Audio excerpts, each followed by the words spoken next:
Let's go. Yes, sir. Yes, sir. Cook up. Hey, hey, hey. Y'all already know what it is. Y'all already know what it is. What's going on, everybody? It's your boy Tay. This is the Nfluence podcast. We focus on growing our relationship with God, relationship with self, and relationship with people. And as always, a reminder: you don't need 1 million followers to be an influence. Feeling good today, feeling good. Feeling real good. Shout out to everybody who is subscribed on YouTube, who's listening on Apple Podcasts, Spotify Podcast. If you're following on that, we appreciate you. I appreciate you. If you've left a review, big ups to you. I appreciate that as well. On both Apple or Spotify Podcasts, I appreciate that. And if you're watching on YouTube and you ain't subscribed, you ain't turn your bell notification on, you ain't leave comments and all of that, come on, yo. What we doing? But if you are one of those people who do that, I appreciate you as always. Matter of fact, let me give a round of applause. Big ups to y'all. Big ups to y'all, you feel me?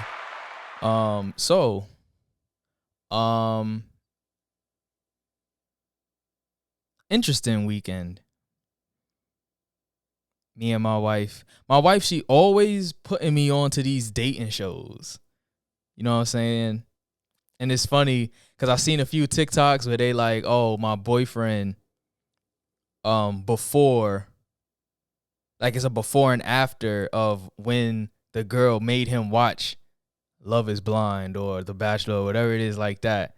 So before, he's like not interested. He's like, oh, this joint is whack or whatever like that. And then after, he's mad invested in that drink, and that's exactly what happened to me. It's been like this for a couple years now, actually. Whenever these things come around, no, especially with The Bachelor. When this drink come around, I'm just like, yo, this drink is really buns. Because I'm just like, yo, the real world don't operate like this. Like, it's just crazy to me how you got all of these people fighting for one person, and you know in real life it is not like that. But it's like after a while, I start being like, yo, babe, you saw that? Like, I'm invested in that joint and everything like that. So one of these shows, so my wife, she had me watching The Bachelor. Love is Blind is something we watch. And then also, I used to watch this back with my parents and my brothers. We used to watch Married at First Sight. That used to be a little joint we would watch, but I don't watch it no more. But it's just amazing to me what people would do to find that one. The one that they're supposed to spend the rest of their life with. And everything like that. And recently, the Love is Blind, I think the reunion, well, by the time y'all hear this, the reunion gonna come out. I'm partying about this before that joint even dropped because I'm pretty sure I've seen all I needed to see. But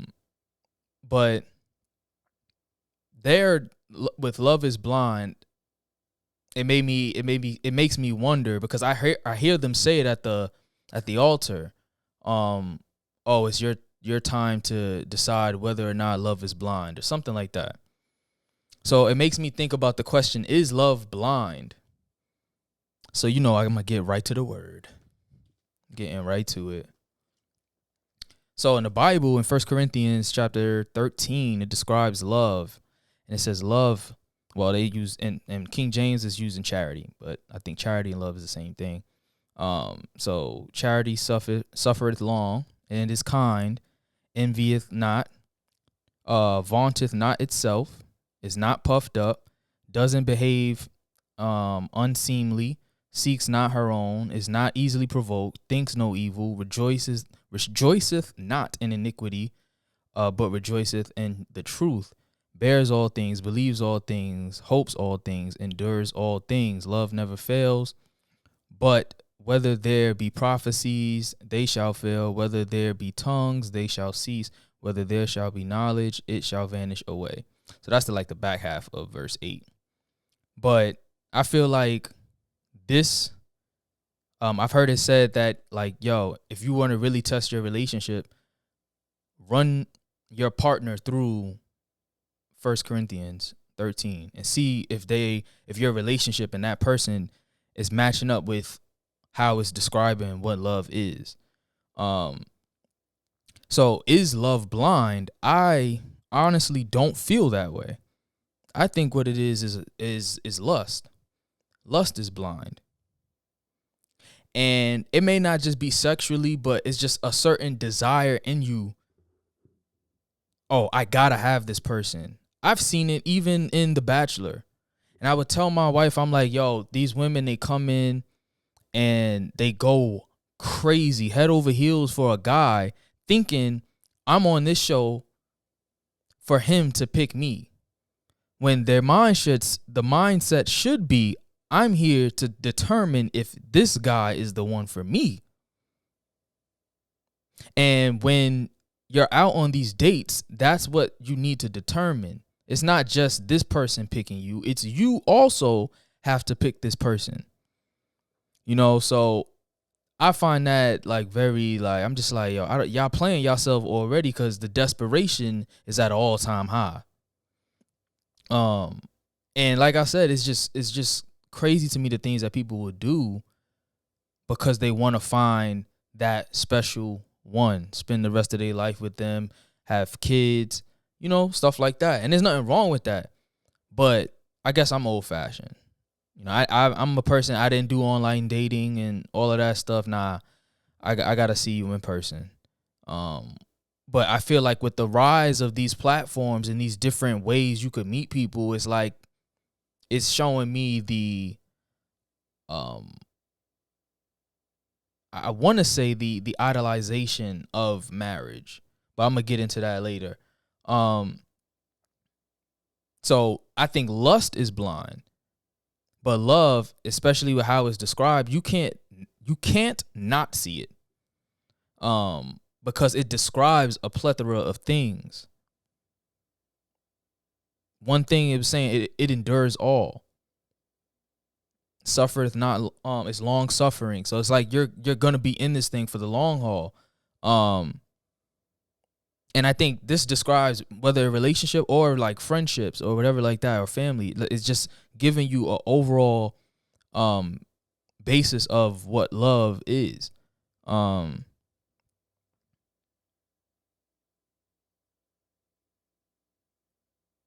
Thinks no evil, is not easily provoked, seeks not her own, not puffed up, so it's not prideful. So it's just certain things that you got to be on the lookout for. And I feel like with love won't blind you, because people think that love is blind because they think because you love somebody so much, you won't see their flaws. But I would challenge that and say, because you love them, you see their flaws and you love them too much to leave them where they are, kind of thing. It's like, because of I love you even though you're flawed. We're all flawed beings. I love you in spite of that. I'm not perfect. My wife ain't perfect. But we work and we work and we try to build and we build and we build. And it was like that even before, because I put my wife through it too. I ran our relationship right through that 1 Corinthians. Let's see what it's looking like. And that was one thing I always felt like, the long suffering, the enduring all. And I'm not saying it's just this stuff, but I think this is a nice thing to look at. We even got it on our wall, so we look at that sometimes. But yeah, love, I don't think it blinds you. I think you're gonna love someone in spite of the flaws, and you just continue to fight and you continue to build. And so with me seeing these shows, man, I be looking at the parents. I'm like, yo, what are the parents thinking?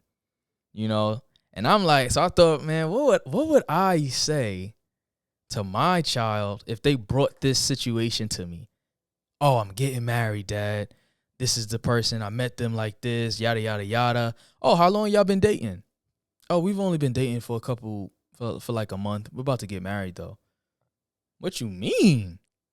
Like, I'm looking at my wife like, yo, what? What are you talking about, fam? And I just feel like I wouldn't support it because I'm like, yo, like what I would think about, I'm obviously going to be thinking about their family.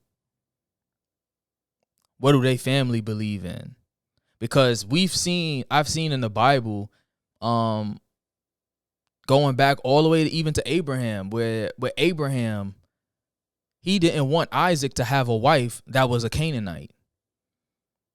Even in Exodus, I think Exodus 34 or something, I saw where God, before he's bringing them into the promised land, he's telling them don't marry with the Canaanites because they're going to turn your hearts. I've seen even with King Solomon, takes on all these concubines, all these women, doesn't listen to God, marries these women, and he goes from the wisest man to now he's not following the ways of the Lord. So when you become one with somebody as a believer, it's like, yo, this person is gonna have an impact because you live with this person every day. They're gonna be involved in your decisions with your life because it's not just your life, it's your life, you know? So I would definitely want to know what they family believe, what they stand on, what's their values. But my biggest question and the biggest thing I would want to know is, what have you tested? What is your evidence? What is the reason that you believe? Right? So what have you learned about this person? What have you tested? Right?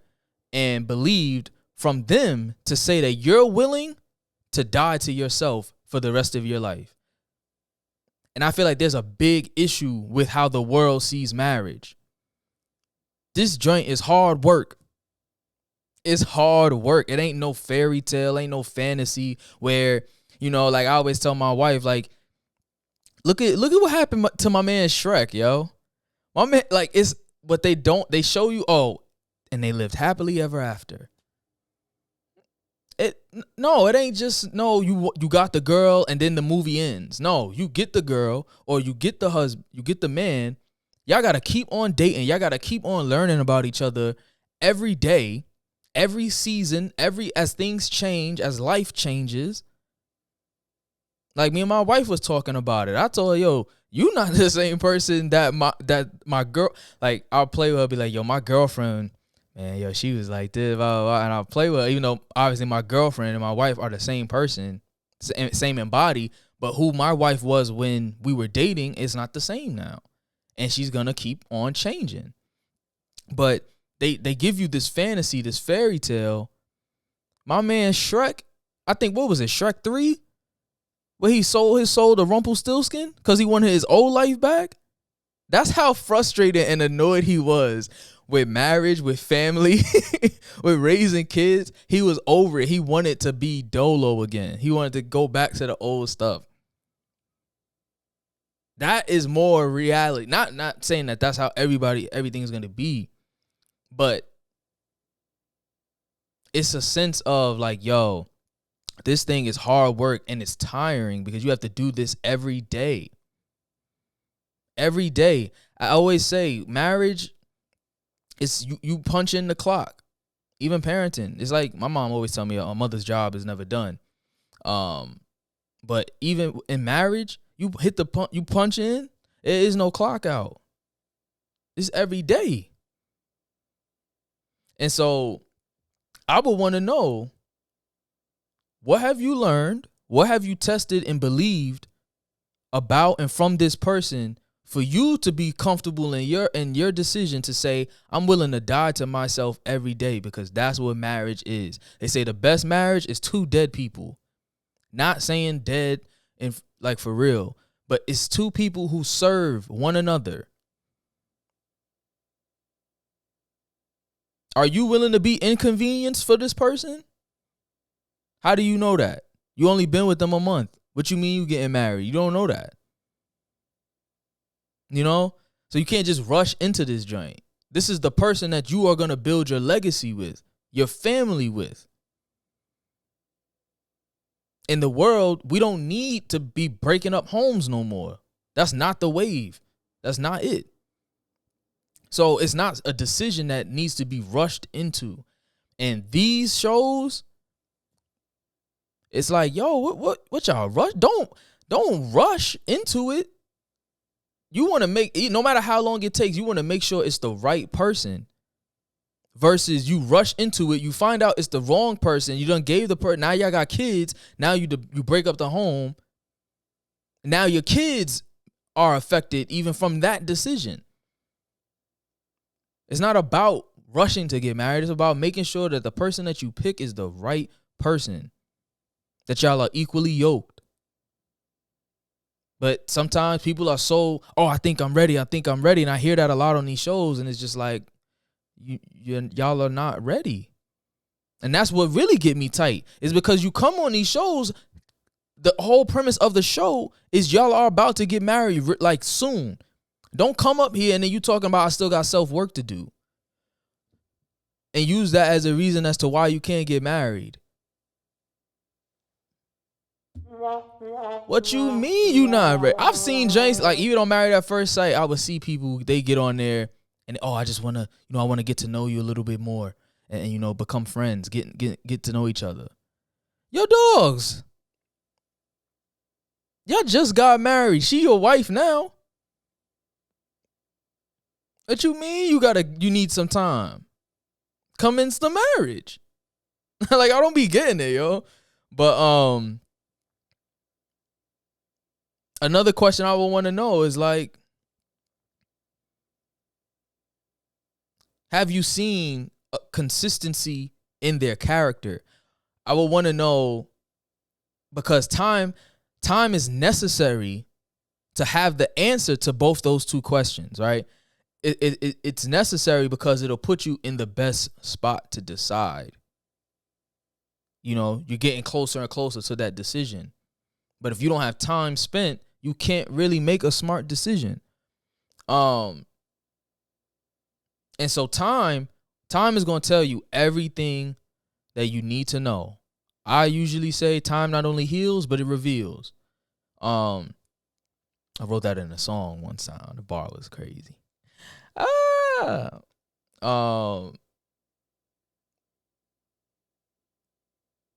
remember too, like my dad and my brother, they saved me. Cause if I'm gonna keep it a stack, I was in that position where I was rushing. I thought this person was the one. I'm going to look for rings, yada, yada, yada. And my dad was like, yo, slow down. It's all right. And I'm just like, yo, Dad, I don't get it. Why do I have to slow down if I know this person is the one? You know how all the elders, they'll tell you, hey, you'll ask them, so how did you know grandma was the one? Hey, you just know. Huh? What you mean you just know? So I would just be like, yo, I think that's what I ran into. I know. And he's like, yo, take some more time. How many have y'all gotten in a big argument yet? He asked me about that.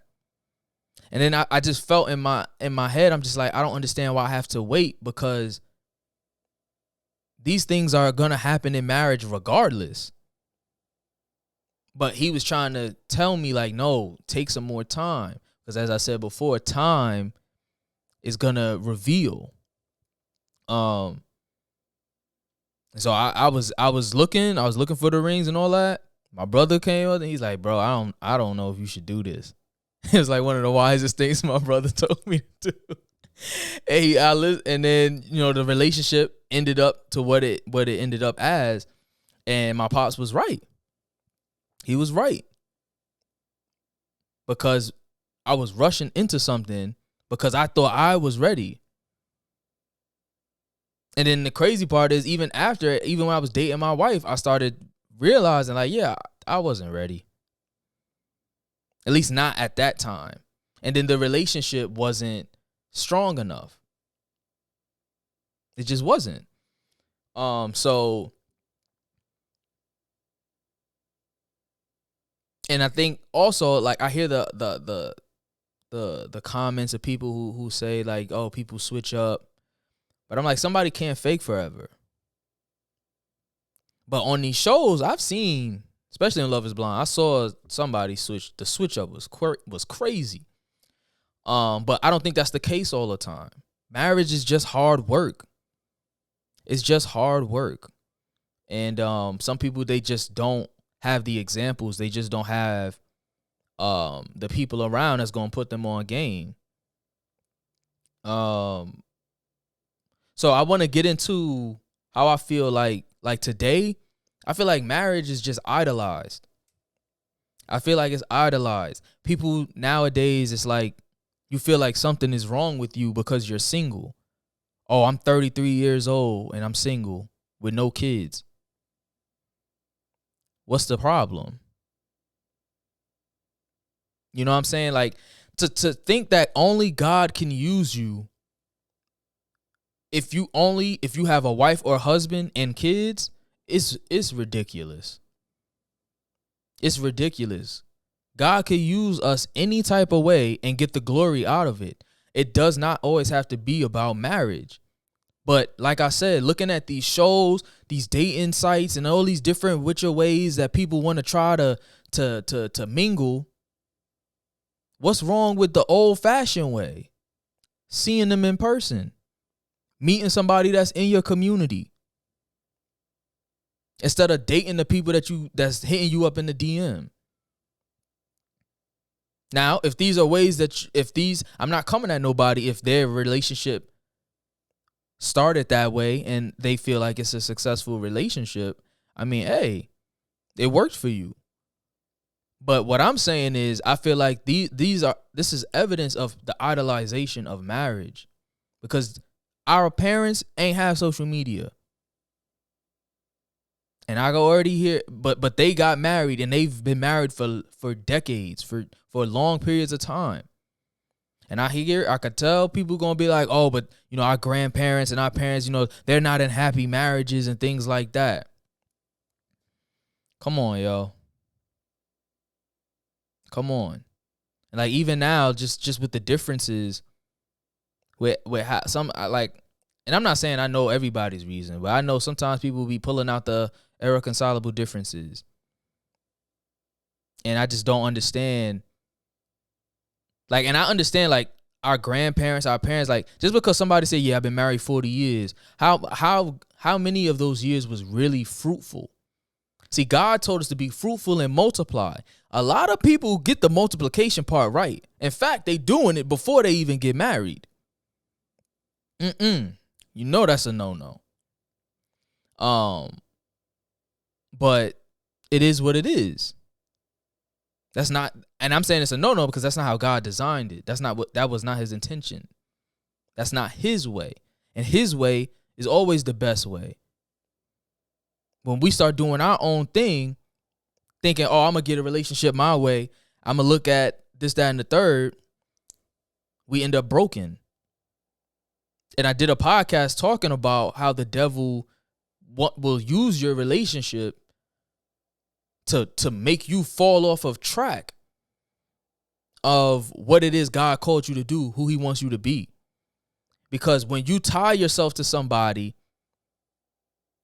and they are someone who's very prideful, somebody who's verbally abusive, things like that, this can damage you moving forward.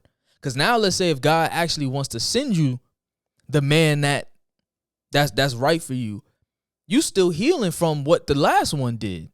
And God never told you to date him or her. I know this because I fell into that.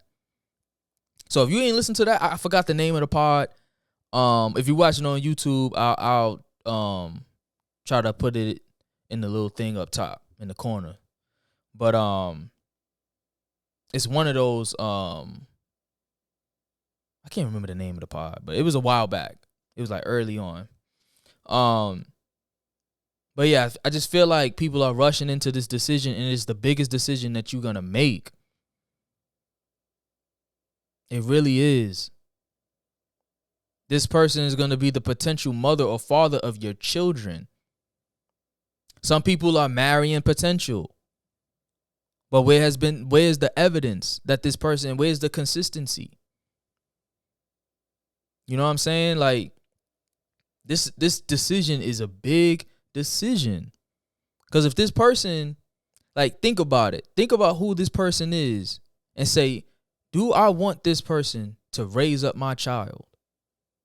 Do I want my son to become his father? Do I want my daughter to become her mother? No. So what we doing? But with these shows and stuff like that, and I'm really just thinking coming after the shows, like how they do and stuff. I know people not doing this in real life. I will hope not. But these are things I'm gonna be just running through. Like, I just feel like your time is best. You need that time.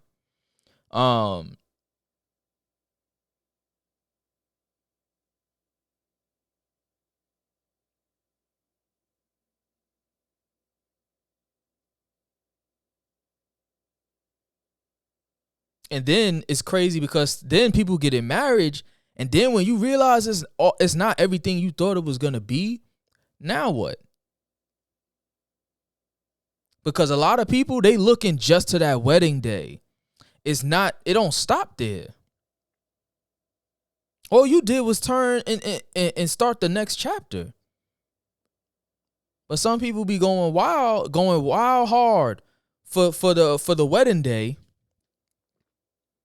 But it's like, yo, you got forever. That's what should be more important, not a day. So that, like, I had told my wife, I'm like, yo, babe, I honestly, well, at least I thought I didn't care. But, you know, how we started doing stuff, we started planning our wedding and we did it together. And then I actually love how it ended up. But my whole thing was, babe, I'm not, because she felt like I was distant with it. She felt like I didn't really care. Like I was on some I don't care attitude type of thing.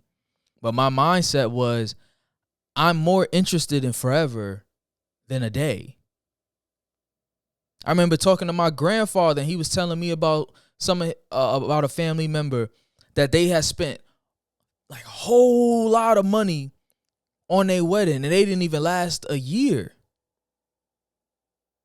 Then they got divorced, and you still making payments on a wedding. So I just feel like marriage is just idolized, like it's the goal. And people will do anything and everything just to be able to flaunt this person off, just to take these pictures on IG and post it and get 10 likes.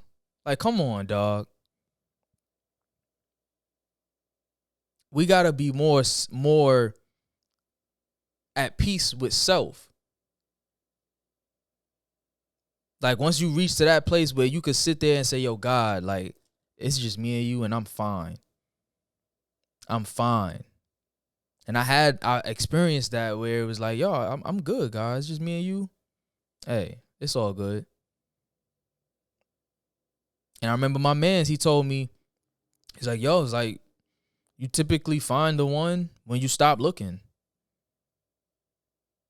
I thought he was tripping. Boop. Ran right into my wife at the job.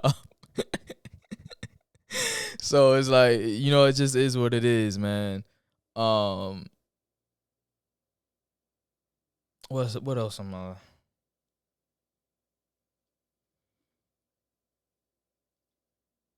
Nope, that ain't it.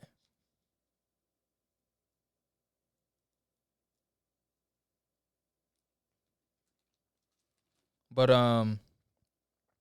so here's something that Warren Buffett said, right? Warren Buffett, he said the most important decision that you will make is who you marry. Obviously, Warren Buffett, he get into that money. He got that money. But even him as a businessman is saying this is the biggest decision. I think he had 2 wives. But this is the biggest decision that you're gonna make. And going back to my whole thing about time, and I guess this is even for people. If you're dating somebody, you're with somebody, your boyfriend and girlfriend, I just don't want you don't have to rush. If they the person, then they'll be there. They'll be there. But with time, and I was thinking of it even like with stocks, but with time, you establish worth and you establish value, right? So with stocks, And I don't invest in all of that, but based off my understanding, and if I'm wrong, put it in the comments, correct me. But with time, you have more data, right? And with more data, you are able to decide whether to sell or to keep the stock, or even buy more, right? So I just feel like even looking at marriage, even from a business lens, time is gonna help. And so even going back to the thing I was talking about with my dad, in that situation that I was in, another thing that I'm seeing with people rushing, and I think I said it even earlier in the pod about people, you could see the desperation on some of these shows, some of these people, and I'm just like, yo. So it brings me to this scripture as well, in Philippians 4. And this was one that rung true for me. It says, be careful for nothing. I think some translation says, be anxious for nothing, but in everything, by prayer and supplication with thanksgiving, let your requests be made known unto God, and the peace of God, which surpasses all understanding, shall keep your hearts and minds through Christ Jesus. So that was something I had to sit with as well. Like, don't be anxious, because like I said, people they go hard and they do all of this stuff for the wedding day. Then when marriage begins, you don't know how to pour into your spouse. You don't know how to communicate. Y'all stop dating, all of these different things, and then your marriage is on a decline. Or as I've heard it said, your marriage is on life support. And that's not the goal. So, and one thing I liked about me and my wife when we were dating was I was dating with intention.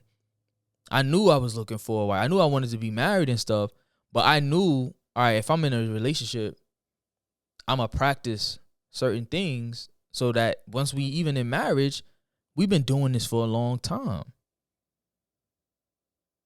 I knew I wanted a marriage where me and my wife can communicate. So in order for us to communicate, there has to be a safe space. If there's no safe space, now my wife withholds things. That's not what I want. So even when we were dating, we were creating that safe space where she can tell me whatever she needs to tell me.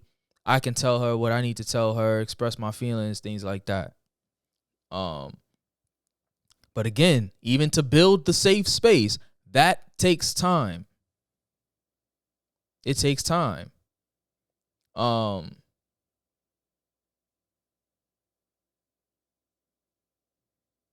So one thing I learned, like just looking at these shows that I ain't like, they be using this "I love you" stuff so loosely. And I remember my wife was saying that. She's like, yeah, they just be saying it. They be letting it go. And I'm like, yeah, like you don't love this person. Like, let's be real. You like the idea of them. And then what people be finding out, like with Love is Blind, you like the person that you saw in the pods. Then it's like, I be even with The Bachelor, and they be telling this dude, oh, I love you, I'm falling in love with you, and things like that. And I'm just like, yo, this is crazy. It blows my mind. And then I realized, because even this happens even in the real world.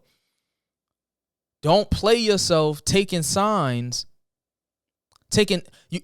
People take these bits of nothing and then try to label it as, oh, I've been reassured.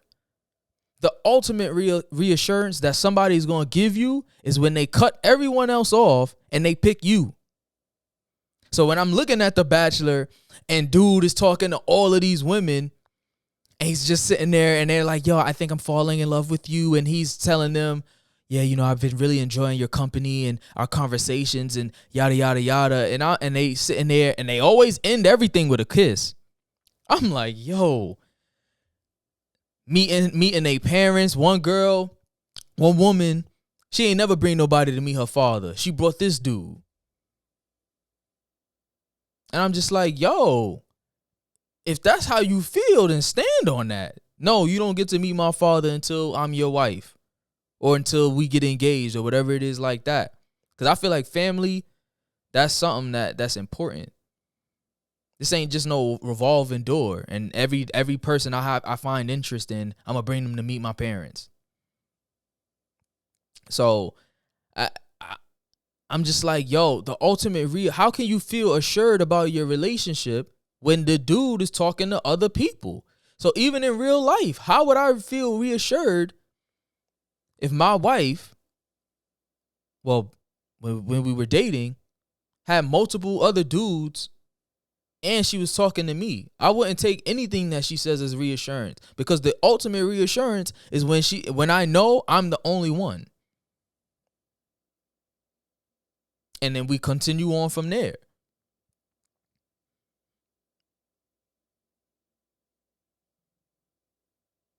So that's something. Even with married at first sight, that was another one, man.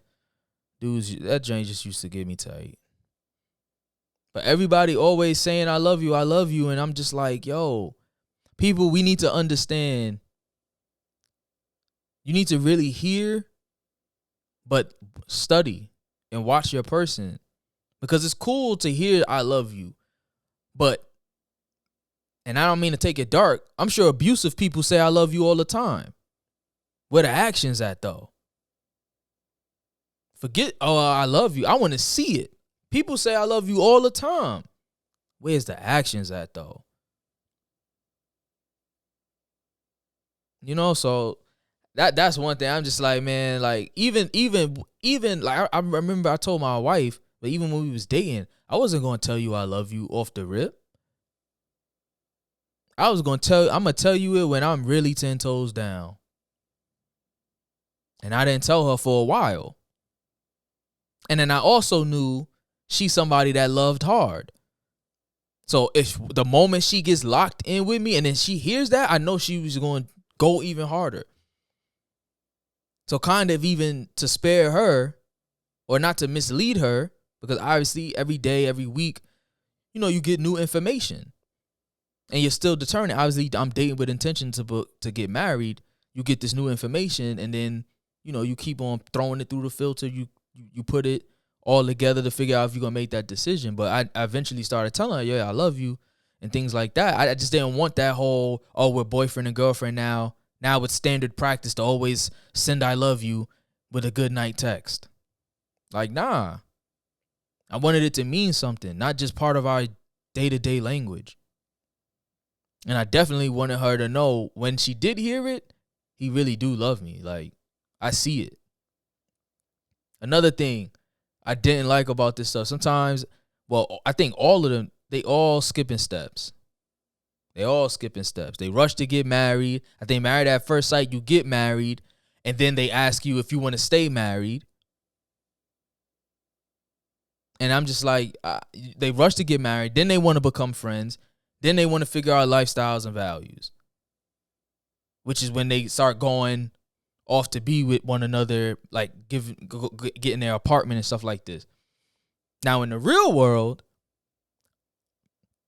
you want to become friends, because again, I was joking with my wife and I told her, I'm like, yo, bae, they could try to put us in the nut house, straight jacket and all, and throw us in the room. We can't do nothing. Some people's relationships, all it is sex.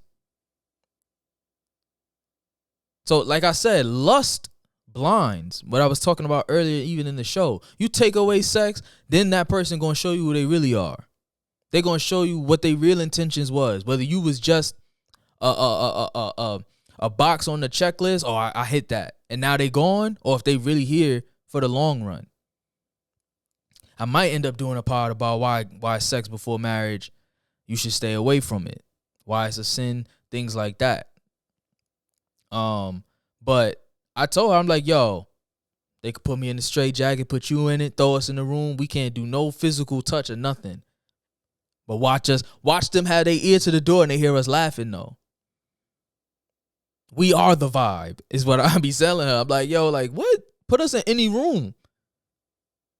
As long as we together, yo, it's a vibe. We gonna make it happen. Some people's relationships, y'all can't even have fun because y'all not friends. Y'all don't like each other. It's crazy. So even and some people, they pour a lot into the children. The children eventually leave. Now you back with this person that you're married with, and y'all not friends. And you're older, so the sex ain't the same. Friendship is important. Being equally yoked is important. So things like that during the dating process is something that you don't want to skip steps. You don't want to rush through this. You don't. This is the biggest decision. Second biggest. The first biggest is giving your life to Christ. That's that I always tell my wife, I believe, and I told her even in my vows, like, yo, you're the second greatest decision that I will make in my life when I married her. First one is God. It's just what it is. And she understood that. And I know I'm not her number one. I want it to be God. I want it to be Yahweh. You feel me? But I just feel like, yo, like they like marriage is just not something you get in and you just get out when you find out things is hard. And one thing I always hear from the older heads about marriage is hard work. This irreconcilable differences thing, just because you want to choose your career and your partner is not in favor of that, like sometimes, yo, you gotta fight through things. But it's hard for me to always explain. I'm always going back to the word of God. I'm always going to the standard, and that's Jesus. I'm going to always look to that because God is the one who created marriage for his glory and to display the love of Jesus Christ, the love between him and the bride being the church, believers. So I just feel like when they make things out, even dating today, relationships get hard. People want to break up. That's not a good practice. Now, obviously, if you have legit reasons and they break your non-negotiables and things like that, hey, deuces. I don't blame you. I don't blame you. But just because things get hard don't mean you always got to throw up the peace sign. Because what are you training yourself? Because now when you get in marriage, every relationship you've been in, things get hard, you throw up the deuces. Now you in marriage, it's getting a little rough. Your reaction is, let me get out of here. But love is long suffering. But you haven't taught yourself that. You haven't remained in situations long enough to say, you know, I'm going to stay in it. I'm going to stick it through. And having that faith and stuff like that. But ultimately, it all comes down to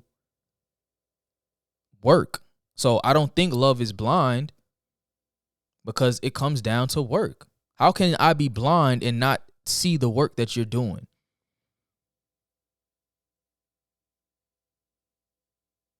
You know what I'm saying? And love, it endures all things. Love conquers all.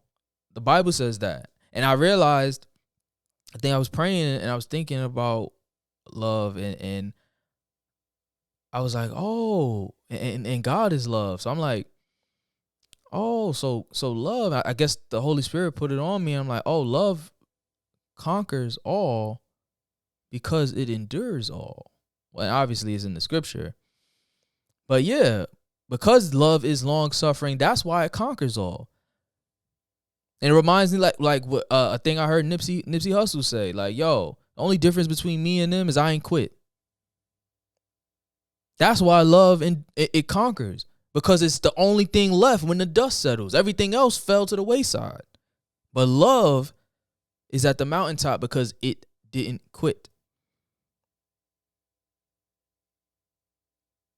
So maybe our idea of what love is just false out in today's time. Maybe we have some people that we dated and we gave them I love yous, but we really didn't love them. We didn't even understand what love was. you know? But